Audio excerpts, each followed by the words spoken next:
नमस्कार दोस्तों, मैं अंकुर उपाध्याय स्वागत करता हूं आप सभी का एक बार फिर से अपनी नई वीडियो में। दोस्तों यहाँ पे आप सभी के साथ सबसे पहले मैं भारतीय बाजार का अपडेट दूंगा। आपको स्पॉट में निफ्टी 11 पॉइंट नीचे दिख रहा है इस समय और सेंसेक्स करीब 300 पॉइंट ऊपर दिख रहा है और बैंक निफ्टी करीब 55 पॉइंट नीचे दिख रहा है। यानी निफ्टी 12 पॉइंट नीचे और बैंक निफ्टी 55 पॉइंट नीचे लाल निशान में दिख रहा है। अब आपके दिमाग में पहला थॉट तो ये हो सकता है, यार ग्लोबल मार्केट इतना स्ट्रॉन्ग, इतना शानदार, कच्चा तेल नीचे और भारत का बाजार नीचे, ये क्या मतलब सेंस बन रहा है? ये तो कोई बात ही नहीं हुई। तो मैं आपको पहले एक चीज क्लियर करना चाहूंगा। मैंने कल भी आप सभी के साथ इसके ऊपर एक डिटेल्ड वीडियो बनाई थी। अब काफी लोगों ने देखी, काफी लोगों को समझ में आई होंगी चीजें, काफी लोगों को समझ में नहीं आई होंगी, काफी लोगों ने वीडियो भी नहीं देखी होगी। तो मैं आपको ये बताना चाहूंगा कि निफ्टी आपका हमारा जो है वो इस समय 130 पॉइंट्स ऊपर है, ना कि 12 पॉइंट नीचे है। अब ये क्यों है वो समझिए। देखो, आपको जो निफ्टी को ट्रैक करना है ना, वो फ्यूचर्स से ट्रैक करना है। अब कैश मार्केट से ट्रैक नहीं करना है। ये जो स्पॉट का भाव है निफ्टी का, ये 3:15 पे फिर बंद और फिर सेटल हो जाएगा दोबारा फ्यूचर्स के हिसाब से। फॉर एग्जाम्पल, अभी आपको जो निफ्टी दिख रहा है इस समय वो लाल निशान में दिख रहा है, लेकिन निफ्टी का अगस्त फ्यूचर्स 24,690 पे 134 पॉइंट ऊपर है। तो ये जो तेजी है ना, वो एट द एंड फिर आपको निफ्टी में दिखेगी, जैसे डेली दिखती है। कल आप 24,430 440 पे थे, 150 पॉइंट ऊपर हो गए थे अचानक से। परसों 200 पॉइंट अचानक से ऊपर हो गए थे। आज वापस से आप अचानक ऊपर होगे, क्योंकि जो निफ्टी फ्यूचर्स दिखा रहा है वो निफ्टी एक्चुअली में दिखा ही नहीं रहा। ये सब प्राइस डिस्कवरी के लिए हुआ है। जो ये सब जो है वो प्राइस डिस्कवरी सही हो इसके लिए हुआ है, जो कि अभी तक नहीं काम कर रहा है सही, लेकिन धीरे धीरे साइड ट्रैक पे आएगा। अदरवाइज चीजें बदलेंगी दोबारा, जहां तक लगता है। क्योंकि हमारे मार्केट में, कैश मार्केट में उतनी लिक्विडिटी है ही नहीं, इसलिए फ्यूचर्स को देखकर हम कैश का प्राइस तय कर रहे हैं। हर जगह कैश के प्राइस को देखकर फ्यूचर्स का प्राइस तय होता है।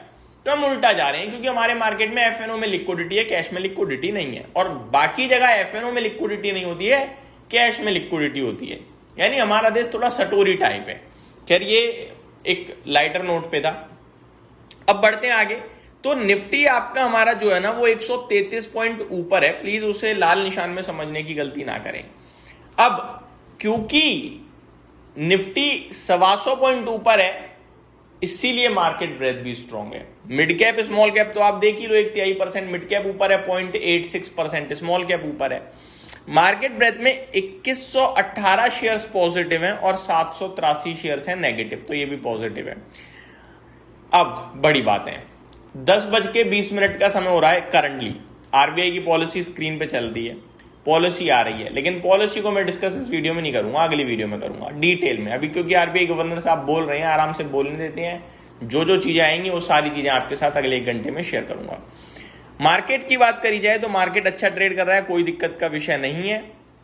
सेक्टर स्पेसिफिक रियल एस्टेट में 2.5% की तेजी है, ऑटो में तेजी है, पीएसयू बैंक्स भी अच्छा कर रहे हैं, मीडिया भी अच्छा कर रहा है। खराब क्या कर रहा है? खराब pharma, FMCG, IT, bank Nifty. IT का मेरे लिए इंपॉर्टेंट था। क्यों था इंपॉर्टेंट? क्योंकि कल फिर एफआईआई का सेलिंग फिगर आया, तो आज मैं देखना चाहता था आईटी किधर खुलता है। आईटी नीचे खुला, यानी कि आईटी को बाइंग चाहिए भाई, वो भी एफआईआई की। अगर एफआईआई खरीद रहे हैं तो आईटी रॉकेट हो रहा है, एफआईआई अगर शांत है तो आईटी शांत है। बट एफआईआई 1-2 दिन में वापस से खरीद लेते हैं, अच्छी बात ये है। तो लेट्स सी अब आईटी का क्या रुझान चलता है आगे। आज का स्टार परफॉर्मर बनाए एक बार फिर से ओला इलेक्ट्रिक, वापस फोकस में आया है दोस्तों। 9% की तेजी के साथ अभी करंटली ट्रेड कर रहा है। कोई कॉल तो अभी नहीं है, लेकिन आगे डिटेल समझेंगे तो शेयर जरूर करूंगा आप सभी के साथ। एनआईएसीएल में बढ़िया तेजी बन रही है आज 7.5% की, गोल्डजिट में 6% की, पीएनबी हाउसिंग में 5.5% की और जेएम फाइनेंशियल में 5% की। टॉप लूजर्स की बात करी जाए तो मैपमाई इंडिया, भारतीय हेक्साकॉम, नायका के तो यार अच्छे नंबर्स थे, क्यों गिर गया? एमसीएक्स इसके नीचे मेरे को लग भी रहा था, मैंने शेयर भी करा था कि वाईओवाई बहुत अच्छे हैं, लेकिन क्वार्टर ऑन क्वार्टर अच्छे नहीं है, और quarter on quarter market seriously ले सकता है। वही लिया है मार्केट ने, नीचे दिख रहा है। अजंता फार्मा में भी आपको गिरावट देखने को मिल रही है। सेम चीज बीएससी के साथ हो गई है। एलआईसी मेरे को लग भी रहा था आज उछलेगा, और कल आपके साथ डिस्कस भी करा, लेकिन आज उछला बहुत देर में है, पहले नीचे ही गया था, क्योंकि दमदार रिस्पॉन्स मिल रहा है ओएफएस को। आगे बात करी जाए दोस्तों निफ्टी की, तो 28 स्टॉक्स नेगेटिव हैं। जिसमें पावर ग्रिड बिल्कुल फ्लैट है, तो 27 नेगेटिव मान लीजिए। 22 आपके पॉजिटिव हैं। L&T, Shriram finance, Indigo, HDFC life आपके लिए हरे निशान में ट्रेड करते हुए दिख रहे हैं। बात करें अगर रिजल्ट कैलेंडर की, तो आज Power Grid, Cummins India, GE Vernova, Aurobindo Pharma, PB Fintech, Aster DM Health Care, Berger Paints, Biocon, Navin Fluorine, Aegis Vopak, बहुत लंबी लिस्ट है जिनके नतीजे आएंगे। साथ ही साथ आज एक्स डिविडेंड वाले स्टॉक्स भी काफ़ी सारे हैं जिनके आज एक्स डिविडेंड ट्रेड करते हुए दिख रहे हैं प्राइजेस। अब आते हैं ग्लोबल। सबसे पहले क्रूड ऑयल $78 बैरल्स के आसपास ट्रेड कर रहा है, तो यहाँ से तो 79 है इनफैक्ट, तो यहाँ से तो अच्छे ही संकेत है, कोई दिक्कत नहीं है। 80 के भी नीचे है तो हम तो पॉजिटिव ही होंगे। एशियन मार्केट शानदार कर रहे हैं।